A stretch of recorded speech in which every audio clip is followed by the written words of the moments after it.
So hello guys, welcome back to my channel. Polytechnic सफ़र में आप लोगों का स्वागत है। तो आज मैं लेकर आया हूँ पॉलिटेक्निक एंट्रेंस एग्जाम के लिए केमिस्ट्री का मोस्ट इम्पॉर्टेंट चैप्टर जिसका नाम है ईंधन। ये आपके लिए वेरी वेरी मोस्ट इम्पॉर्टेंट है क्योंकि ईंधन से आपके बहुत सारे क्वेश्चंस पूछे जाते हैं। इस लेसन को आप लोग हल्के में मत समझिएगा क्योंकि इस लेसन से आपके भरपूर क्वेश्चंस पूछे जाते हैं पॉलिटेक्निक एंट्रेंस एग्जाम में। तो चलिए कैसे क्वेश्चंस पूछे जाते हैं वो भी मैं आपको इस वीडियोज़ में बताने वाला हूँ। पहले मैं आप लोगों को पूरा थ्योरी कराऊंगा, इसका एक एक पॉइंट बताने वाला हूं। तो आप लोग इस वीडियो को मिस मत कीजिएगा, ठीक है। और इससे कितने इंपॉर्टेंट क्वेश्चंस बन सकते हैं वो सारी चीजें यहां पर मैं बताने वाला हूं। तो चलिए आपका ज्यादा समय नहीं बर्बाद करता हूं, मैं लेकर चलता हूं टॉपिक पर। तो सबसे पहला टॉपिक तो आपके चैप्टर का नाम ही है ईंधन। तो ईंधन क्या होता है इसके बारे में भी जान लेते हैं और ईंधन कितने प्रकार के होते हैं ये भी जानना आपके लिए बहुत ज़्यादा इम्पोर्टेंट हो जाता है। तो सबसे पहले ईंधन के बारे में पढ़ते हैं। ईंधन क्या होता है? वह सभी पदार्थ जो जलाकर ऊष्मा प्रदान करते हैं, ठीक है। मतलब जलकर ऊष्मा प्रदान करते हैं। मान लीजिए किसी पदार्थ को आपने जलाया और वो आपको ऊष्मा प्रदान करते हैं तो उसे क्या कहते हैं? ईंधन कहते हैं। क्या कहते हैं उसे? ईंधन कहते हैं। जैसे पेट्रोलियम को जलाते हो तो आपको ऊर्जा प्राप्त होता है। जैसे आप डीजल को जलाते हो या आप किसी भी चीज को जलाते हो तो क्या होता है? आपको क्या प्राप्त होता है? ईंधन प्राप्त होता है, ठीक है। अब उसके बाद यहाँ पर देख लो, यहाँ पर आपको दिया गया है एग्जाम्पल के तौर पर, लकड़ी जलाते हो तो भी आपको ऊष्मा प्राप्त होता है, ये भी एक ईंधन है। कोयला भी एक ईंधन है। पेट्रोल भी एक ईंधन है। डीजल भी एक ईंधन है। और एलपीजी जो कि आप खाना वगैरह बनाते हो, जो गैस होती है, वो भी क्या है? वो भी आपका ईंधन है। उसके बाद सीएनजी जो आपके कार वगैरह या कार आता है ना, सीएनजी का कार आता है, टेम्पो आता है, ये सारी चीज़ें सीएनजी से गाड़ी चलने वाली, तो ये भी एक प्रकार का ईंधन है, ठीक है। चलो इतना तो आप लोग जान गए। अब आता है क्लासिफिकेशन ऑफ फ्यूल। मतलब क्लासिफिकेशन ऑफ फ्यूल का मतलब क्या हुआ कि कितने प्रकार के होते हैं आपके ईंधन। ईंधन कितने प्रकार के होते हैं? पहला नंबर, दो प्रकार के होते हैं ईंधन। कितने प्रकार के होते हैं? दो। पहला क्या होता है? प्राइमरी या नेचुरल, ठीक है, प्राइमरी या नेचुरल। और दूसरा होता है सेकेंडरी, ठीक है, या डाइवर्ट। मतलब इसका मतलब क्या होता है कि जो ये सेकेंडरी होता है ये प्राइमरी से मिलकर बना होता है, ठीक है। ये प्राइमरी के मेल से बना होता है ये सेकेंडरी वाला, ठीक है। इतना समझ में आना चाहिए। तो देखो प्राइमरी क्या होता है? प्राइमरी वो होता है जो आपको प्राकृतिक द्वारा दिया गया हो, नेचर द्वारा दिया गया हो। जैसे सॉलिड भी होता है प्राकृतिक में, लिक्विड भी होता है और गैसेस भी होता है, ठीक है। देखो सॉलिड में क्या हो गया? सॉलिड में वुड क्या दिया गया है? नेचर के द्वारा दिया गया है, ठीक है, नेचर के द्वारा दिया गया है। उसके बाद आपका क्या हो गया? वेजिटेबल ऑयल्स, जैसे वेजिटेबल्स ऑयल्स, कर्ड्स ऑयल्स, ठीक है, जैसे घी वगैरह, ये सारी चीज़ें नेचर्स ने दिया है, ठीक है। और क्या हो गया आपका? वेजिटेबल्स ऑयल्स जो आप यूज़ करते हो, तेल वगैरह, जैसे सरसों का तेल, ठीक है, ये नेचर देता है, ठीक है। उसके बाद गैस में नेचुरल गैस जैसे ऑक्सीजन हो गया, हाइड्रोजन हो गया, हीलियम हो गया, ये सारी चीज़ें जो होती है ना, ये आपके नेचुरल गैस में आते हैं। उसके बाद अब आपका आता है सेकेंडरी जो होता है आपका फ्यूल, वो कौन कौन से? ये भी तीनों टाइप के होते हैं, सॉलिड, लिक्विड और गैसेस, ठीक है। यहाँ पर देखो सॉलिड में क्या हो गया? कोक हो गया, ठीक है। उसके बाद चारकोल हो गया। चारकोल का मतलब आप जानते हो ना, तारकोल जिससे सड़क वगैरह बनता है, ठीक है, उसी को कहते हैं। उसके बाद लिक्विड में क्या हो गया? कैरोसिन हो गया, पेट्रोलियम हो गया, ये हम लोग बनाते हैं, ठीक है, हम लोग बनाते हैं क्योंकि नेचर में पेट्रोलियम डायरेक्ट नहीं मिलता। नेचर में पेट्रोलियम डायरेक्ट नहीं मिलता, उसे हम हजारों ताप पर गर्म करते हैं, गर्म करके तब हमें ये पेट्रोलियम मिलता है, डीजल मिलता है, केरोसिन मिलता है। अभी मैं आपको उसका चित्र भी दिखाऊंगा कि कितने डिग्री सेल्सियस पर गर्म करने पर, ईंधन को कितने डिग्री सेल्सियस पर गर्म करने पर आपको केरोसिन मिलेगा, पेट्रोलियम मिलेगा, और कितने डिग्री सेल्सियस पर गर्म करने पर डीजल मिलेगा, ठीक है। ये सारी चीज़ें मैं आपको बताने वाला हूँ। उसके बाद गैसेस में एलपीजी हम बनाते हैं ब्यूटेन का प्रयोग करके, ठीक है, एलपीजी गैस, ब्यूटेन उसमें होता है। उसके बाद बायोगैस हम बनाते हैं जैसे गोबर का प्रयोग करके। बायोगैस बनाना है ना, आपको गोबर गोबर को पानी में मिलाकर कई दिन तो एक डब्बे में बंद करके रख दीजिए, ठीक है। पानी मिलाइए, उसमें घोल दीजिए पानी में, तो उसमें मेथेन गैस निकलेगा। बायोगैस में मेथेन गैस बन जाएगा, क्योंकि सीड़न जहाँ रहेगा, मतलब जहाँ पर तरल रहेगा, ठीक है, जहाँ ज़्यादा सीड़न रहेगा वहाँ पर मेथेन गैस, जैसे धान के खेत में हमेशा पानी रहता है ना, तो वहाँ पर आपके मेथेन गैस उत्पन्न होता है। तो उसी प्रकार बायोगैस में भी मेथेन गैस उत्पन्न होता है, ठीक है। तो ये चीज़ें आप सेकेंडरी जान गए हैं, इतना चीज़ें आपको समझ में आया। अब आपको इम्पोर्टेंट टॉपिक पर लेकर चलता हूँ, इससे आप लोग मिस मत कीजिएगा। अभी आप लोग प्राइमरी और सेकेंडरी पढ़ रहे थे, ठीक है। अब आता है आपका सबसे इंपॉर्टेंट, यहाँ पर ये जो पॉइंट दिया गया है, इन पॉइंट को ध्यान से पढ़िएगा, क्योंकि ये पॉइंट आपके ज़िंदगी के लिए बहुत ही इंपॉर्टेंट है, ठीक है। सबसे पहला इंपॉर्टेंट कि हाइड्रोजन को भविष्य का ईंधन कहा जाता है। मतलब हाइड्रोजन जो है ये भविष्य का ईंधन है। क्यों? क्योंकि सूर्य में क्या पाया जाता है, सन में क्या है, सन में आपका हाइड्रोजन गैस है कि नहीं? बताओ। हाइड्रोजन है, वहाँ पर हीलियम भी है, ठीक है। वहाँ पर क्या है, हीलियम है, लेकिन हाइड्रोजन के बिना हीलियम वहाँ पर नहीं रहेगा, ठीक है। तो हाइड्रोजन आपको ऊर्जा प्राप्त कर, जैसे जो सूर्य का ऊर्जा मिलता है आपको, वो हाइड्रोजन की वजह से मिलता है, ठीक है। तो इसीलिए क्या कहा गया है, हाइड्रोजन को भविष्य का ईंधन कहा गया है, ठीक है। समझ में आया? ये भविष्य में बहुत काम आएगा हाइड्रोजन, ठीक है। उसके बाद पेट्रोलियम क्या है, इथाइल अल्कोहल के मिश्रण को, पेट्रोलियम और इथाइल अल्कोहल के मिश्रण को गैसोहॉल, ठीक है, क्या कहते हैं, गैसोहॉल कहा जाता है, ठीक है। देखो, पहला नंबर पेट्रोल, ठीक है, और इथाइल अल्कोहल को मिला दिया जाए तो उसे गैसोहॉल कहा जाता है, ठीक है। ये मेन पॉइंट है, इस पॉइंट को आप लोग नोट कर लीजिएगा, स्टार लगा लीजिएगा, ठीक है। ये दोनों पॉइंट आप लोग स्टार लगा लीजिए, ठीक है। नीचे तीसरा पॉइंट देखते हैं। तीसरा पॉइंट क्या कह रहा है, कोयला के भंजन या अवशोषण से कोल गैस या अमोनिया, कोलतार, ठीक है, आदि प्राप्त होते हैं, ठीक है। कोयला से ही प्राप्त होते हैं, उसका भंजन करा जाता है, उसका अवशोषण करा जाता है ना, तो क्या प्राप्त होते हैं ये चीजें, कोक प्राप्त होता है, कोक गैस प्राप्त होता है, मतलब जब कोक प्राप्त होगा तो कोक गैस प्राप्त होगा, एमोनियम प्राप्त होता है, उसके बाद कोकतार प्राप्त होता है। तो ये सारी चीजें प्राप्त होती हैं, ठीक है। तो ये तो आपका मेन पॉइंट नहीं है। अब आपका मेन पॉइंट आता है, कोक में कार्बन की मात्रा अत्यधिक होती है, ठीक है। लगभग कितने, 90 से 95% तक कोक में किसका मात्रा होता है, कार्बन की मात्रा होती है, ठीक है। उसके बाद देखो पॉइंट आता है, जब लाल ताप्त कोक पर वायु का अपवर्तक, यहाँ पर क्या है, लाल तार मतलब लाल ताप्त कोक पर वायु की अप्राप्ति की मात्रा, ठीक है, अप्राप्ति की मात्रा प्रभावित की जाती है, ठीक है, या प्रवाहित की जाती है, ठीक है। यहाँ पर देखो अप्राप्ति मात्रा प्रभावित की जाती है, ठीक है। तो वायु का अंगार गैस प्राप्त होती है, मतलब उसमें अंगार, वायु के द्वारा क्या होता है, अंगार प्राप्त होता है, जो मुख्यतः कार्बन मोनोऑक्साइड, ठीक है, या नाइट्रोजन गैस का मिश्रण होता है, ठीक है। अगर कोई भी कोक को जलाया जाए, या आप लोग क्या करते हो, कोयला को जलाते हो तो उसमें काला धुआं निकलता है, तो वो क्या होता है, वो आपका कार्बन मोनोऑक्साइड होता है या नाइट्रोजन गैस का मिश्रण निकलता है, ठीक है। उसके बाद यहाँ पर क्या होता है, वायु अंगार गैस को ही प्रोड्यूसर गैस भी कहा जाता है, ठीक है, प्रोड्यूसर गैस, ठीक है। समझ में आया? आप देखो, ये तो आपके पॉइंट्स हैं, पॉइंट्स को याद करना आपका काम है, ठीक है। ये पढ़ लीजिएगा, ये उतना ज़्यादा मेन नहीं है, जो मेन है मैं आपको बता रहा हूँ, ठीक है। ये भी आप लोग पढ़ लीजिएगा, मैंने आपको सारी चीज़ें दे दिया है। यहाँ पर देखो, यहाँ पर कोल गैस के बारे में भी दे दिया हूँ, ठीक है। इसको पढ़ लीजिएगा, वेरी वेरी मोस्ट इंपॉर्टेंट है, ठीक है।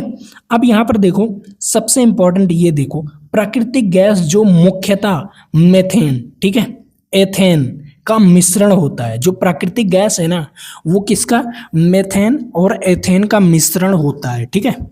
ये पॉइंट आप लोग नोट कर लीजिए, ठीक है। ये पॉइंट आपके लिए वेरी वेरी मोस्ट इंपॉर्टेंट है। इस स्टार लगा लीजिए इस पॉइंट को, ठीक है, क्योंकि आपके एग्जाम में ये पॉइंट पूछा जाएगा।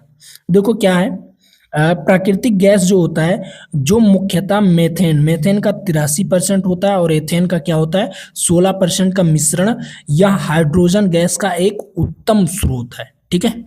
ये हाइड्रोजन गैस का एक उत्तम स्रोत होता है, ठीक। अब पॉइंट आता है, जब प्राकृतिक गैस को अत्यधिक संपीड्य किया जाता है, ठीक है। अत्यधिक संपीड्य मतलब अत्यधिक दबाव डालकर उसे इकट्ठा किया जाता है, तो क्या होता है सीएनजी प्राप्त होती है, ठीक है। हाइड्रोजन मतलब प्राकृतिक गैस को अत्यधिक संपीड्य किया जाता है तो सीएनजी होती है, मतलब सीएनजी प्राप्त होती है, सीएनजी गैस प्राप्त होती है, जिसका उपयोग वाहनों में प्रदूषण रहित ईंधन के रूप में किया जाता है। मतलब जो सीएनजी होती है इसका मतलब इसमें प्रदूषण नहीं होता है, ठीक है। उसके बाद आता है पॉइंट बायोगैस, ठीक है। बायोगैस क्या होता है, इस प्रणाली का आविष्कार सीवी सीवी देसाई ने किया था, ठीक है, समझ में आया। उसके बाद देखो यहाँ पर क्या है पॉइंट, यह एक मानव निर्मित ईंधन है। जो बायोगैस है ये मानव द्वारा बनाया जा सकता है, ठीक है। जैसे यहाँ पर आप लोग इस चित्र में देखिए, इस चित्र में देखिए क्या कह रहा है, जो मान लीजिए आपका काऊ है, यहाँ पर काऊ दिख रहा है, ठीक है। ये देखो काऊ दिख रहा है ना, काऊ दिख रहा है, काऊ से गोबर प्राप्त हुआ, ठीक है। काऊ से गोबर प्राप्त हुआ, इससे क्रॉप से कुछ थोड़ा मोड़ा क्या घास की तरह होता है जो वेस्ट प्राप्त हुआ ना, इसके द्वारा वो भी आप एक डंप में रख दीजिए। उसके बाद वेस्ट वाटर है ना, उसे भी यहाँ पर कर दीजिए, एक टैंक बना दीजिए, उसमें ये सारी चीज़ें डालिए जो वेस्ट है, ठीक है। जो वेस्ट है, जैसे आपने सब्जी वगैरह काटा या फल वगैरह काटा तो मतलब खराब हो गया, वो भी एक टैंक में डाल दीजिए। डालने के बाद उसमें पानी की मात्रा भी डाल दीजिए। जब पानी की मात्रा डालोगे तो एक समय होगा वो सड़ने लगेगा, ठीक है, सड़ेगा और पानी उसमें रहेगा तो उसमें एक गैस उत्पन्न होगी, मेथेन गैस। कौन सी गैस उत्पन्न होगी, मेथेन गैस उत्पन्न होगी, ठीक है। जो मेथेन गैस उत्पन्न होगी वो हमें किस प्रकार का होगा, जैसे हम खाना बना सकते हैं उससे, ठीक है, जलाकर, ठीक है, उससे हम ऊर्जा प्राप्त कर सकते हैं। और उसके बाद जब वो जो वेस्ट होता है मेथेन गैस, जब कहीं इकट्ठा कर लेते हैं किसी टैंक में, उसे अलग कर लेते हैं किसी टैंक में, तो यहाँ पर आप लोग वेस्ट को कहाँ पर डाल सकते हो, जो वेस्ट सड़ जाता है, जो उसमें वेस्ट सड़ जाता है उसे हम खाद के रूप में प्रयोग कर सकते हैं। जैसे आप लोग गोबर का खाद देखे हो ना, गोबर का खाद हम खेत वगैरह में डालते हैं, तो उसी प्रकार हमें खाद प्राप्त हो जाता है जो कि हमारे पौधों के लिए बहुत ही अच्छा होता है, ठीक है।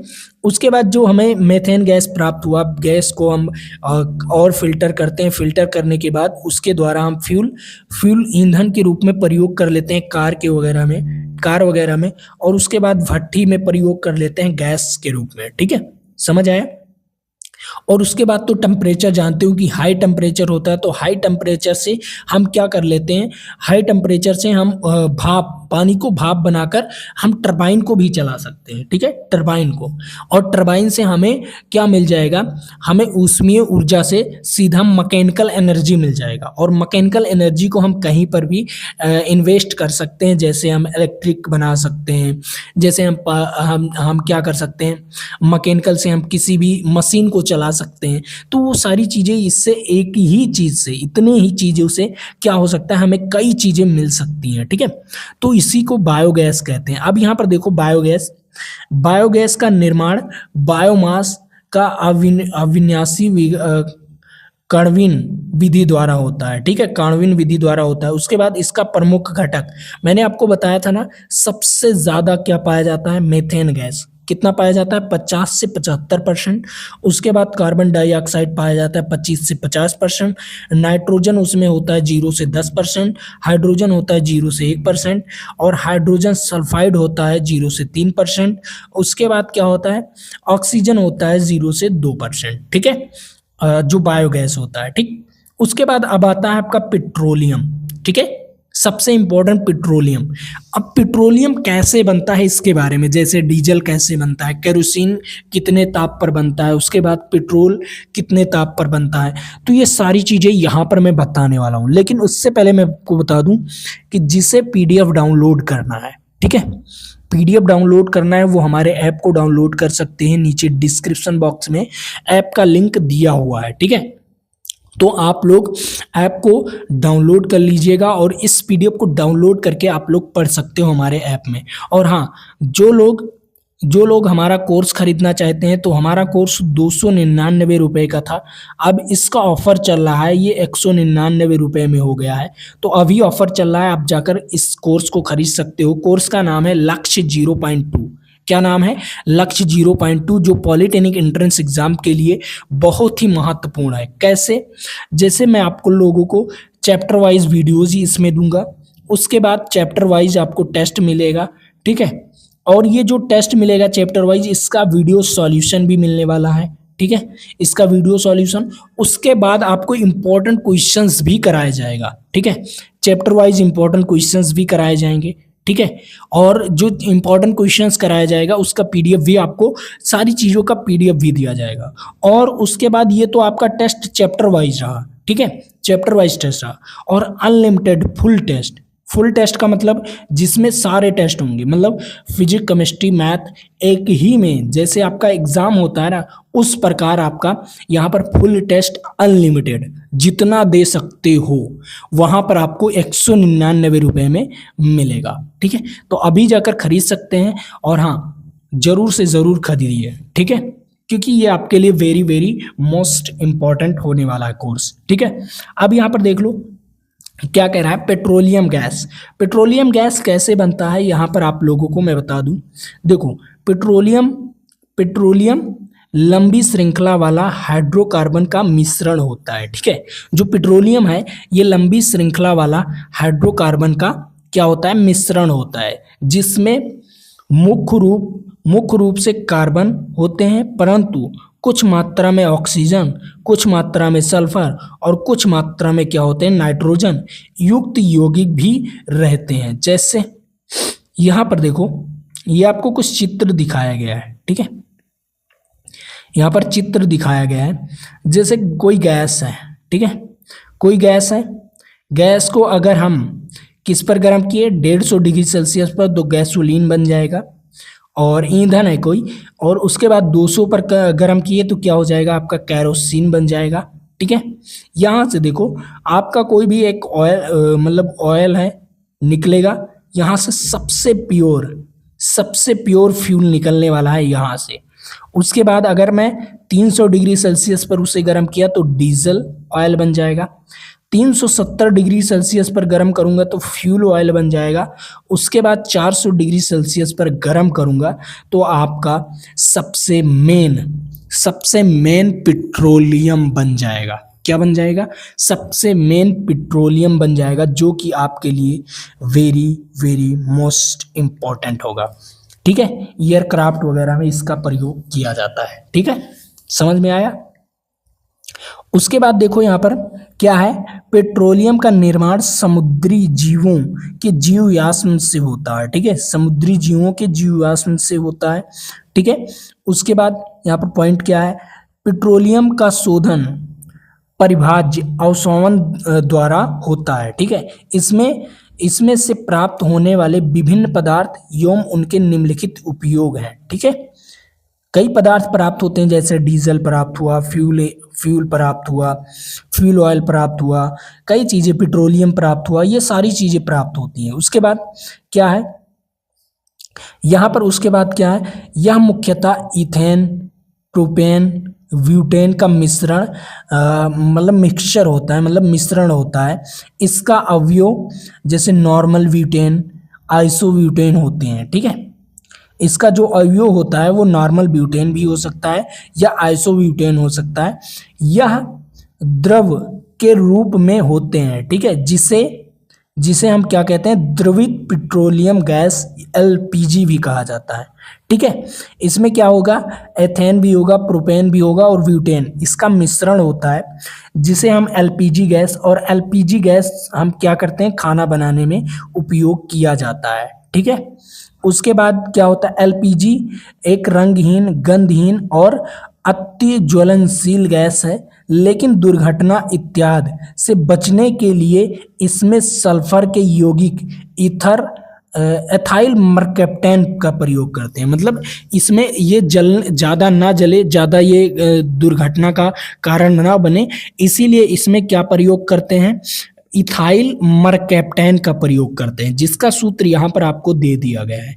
मेन पॉइंट यहाँ पर ये सूत्र मेन है, इथाइल मरकैप्टेन, इसका सूत्र आप लोग याद कर लीजिए क्योंकि वेरी वेरी मोस्ट इम्पॉर्टेंट है। ठीक है, जिसमें से एक विशेष प्रकार की गंध आ जाती है। ठीक है, जब इसका प्रयोग करते हैं तो इसमें एक विशेष प्रकार की गंध आ जाती है, जिससे कि हानिकारक जो गैसेस के कण होते हैं वो खत्म हो जाते हैं। ठीक है, अब यहाँ पर देखो, एलपीजी नीला लौ के साथ जलती है एवं यह पात्र में द्रव अवस्था में रहती है। ठीक है, पात्र में क्या होती है, द्रव अवस्था में रहती है। ये तो पॉइंट आपका हो गया।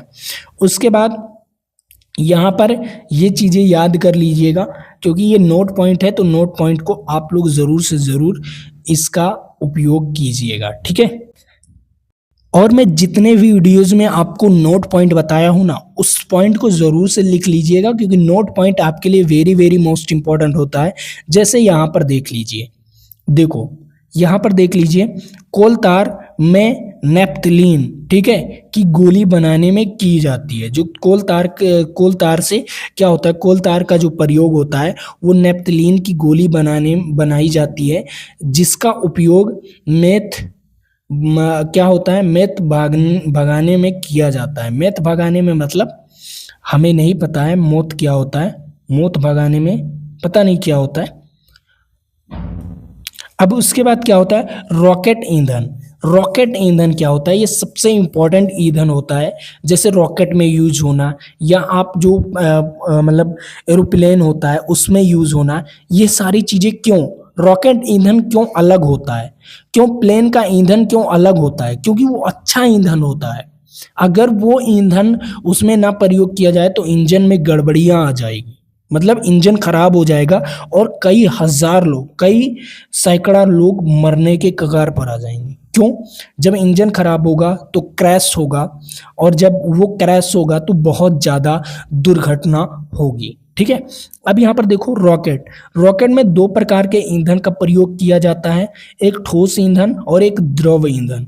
नियंत्रण या दक्षता, ठीक है, की कमी के कारण ठोस ईंधन की उपेक्षा द्रव ईंधन का प्रयोग अत्यधिक की जाती है। ठीक है, नियंत्रण को बनाए रखने के लिए, ठीक है, या दक्षता की कमी के कारण ठोस ईंधन की उपेक्षा द्रव ईंधन के अत्यधिक प्रयोग किया जाता है, क्योंकि वो जो ठोस ईंधन होगा वो ज़्यादा कठोर होगा और कहीं मशीन में थोड़ा बहुत दिक्कत आया तो वो ठोस ईंधन नहीं प्रयोग कर पाएगा, इसीलिए वो सबसे ज़्यादा मतलब अधिक ज़्यादा द्रव ईंधन का प्रयोग करते हैं। जैसे रॉकेट के ईंधन को नोदक या प्रणोदक कहा जाता है। यह दो प्रकार के होते हैं, जैसे आपको यहाँ पर दिखाया गया है, देख लो, लिक्विड, यहाँ पर लिक्विड वाला और यहाँ पर सॉलिड वाला। ठीक है, ये दो चीजें होती हैं जो रॉकेट में यूज होती हैं। ठीक है, समझ में आया, सबसे इंपॉर्टेंट रॉकेट में यूज होती हैं। और देख लो यहाँ पर, जब अगर कोई भी चीज, ये रहा लिक्विड वाला, ठीक है, ये यहाँ पर ईंधन लिक्विड वाला यूज हो रहा है और यहाँ पर क्या, ठोस वाला यूज हो रहा है, तो इसमें ना जलने की क्षमता बहुत कम रहती है, मतलब इसमें ऊर्जा देने की क्षमता बहुत कम हो जाती है और इसमें ऊर्जा देने की क्षमता ज़्यादा हो जाती है, क्योंकि ये बर्न बहुत ज़्यादा होते हैं। और जब ये बर्न बहुत ज़्यादा होती हैं तो ताकत, जब नीचे की ओर ये ताकत ज़्यादा लगाती है, ठीक है, ये जो होती है ना, ये नीचे की ओर ताकत ज़्यादा लगाएंगी। जब नीचे की ओर ताकत ज़्यादा लगाएंगी तो जो आपका रॉकेट है वो ऊपर की ओर जल्दी उड़ेगा, मतलब ज़्यादा अधिक तेज़ी से उड़ेगा, यही इसका प्रयोग होता है। अब देखो इसमें क्या होता है, इसमें ऊष्मीय मान क्या होता है, द्रव प्रणरोधक गुणे ठोस प्रणरोधक, ठीक है। इसमें क्या होता है, इसका ऊष्मा का मान मतलब ऊष्मा जितना ज़्यादा निकलेगा उतना ही ज़्यादा रॉकेट ऊपर की ओर जाएगा, ठीक है। उसके बाद ये बहुत ही अच्छा आपका एग्जाम्पल है, बहुत ही वेरी वेरी मोस्ट इम्पॉर्टेंट, ठीक है। अब यहाँ पर सबसे इंपॉर्टेंट क्रायोजेनिक इंजन ईंधन के रूप में तरल हाइड्रोजन, ठीक है, किसका उपयोग करते हैं, तरल हाइड्रोजन और तरल ऑक्सीजन का उपयोग करते हैं, ठीक है। क्योंकि ये हल्का होता है और ज़्यादा मतलब जो आपका फ्लाइट होता है या जो आपका एरोप्लेन होता है इसमें ज़्यादा भार रखेंगे ना तो ज़्यादा दिक्कत होगा, इसीलिए ना ये क्या करते हैं बहुत ही कम मतलब इसे गैस के रूप में कन्वर्ट करते हैं और गैस क्या होता है बहुत ही कम भार होती है, ठीक है। उसके बाद सबसे अधिक ऊष्मा मान हाइड्रोजन गैस का होता है, मतलब ऊष्मीय मान जिसका होता है सबसे अधिक हाइड्रोजन गैस का होता है, ठीक है।